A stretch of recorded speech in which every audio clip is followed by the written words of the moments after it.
Minister LeBlanc, Canada has faced over the past few years a significant issue in that nearly 100 churches have been burned down or attacked in this country, most recently in Regina, the Blessed Sacrament Church. There were 4 churches leading up to Christmas in Alberta that were burned down.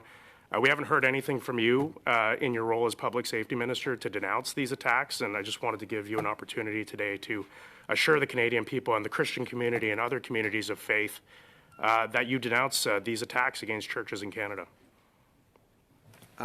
So, Mr. Chair, to Mr. Lloyd, thank you for the question. Of course, our government and I personally and all of us denounce what is an alarming increase of attacks against religious communities, against cultural communities.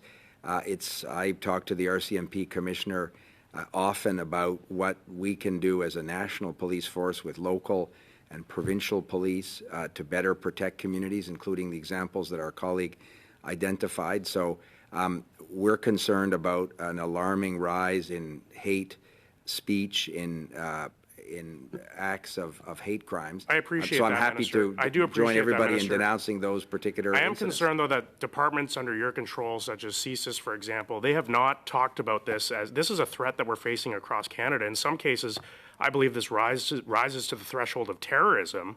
What are we doing to stop these terrorist acts against communities of faith in this country? What are you doing, Minister?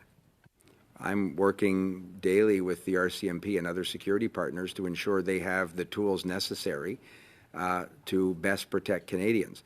The decision around terrorism is properly in the hands, it's not a political decision, it's properly in the hands of prosecutors and investigators in national police forces and local police partners.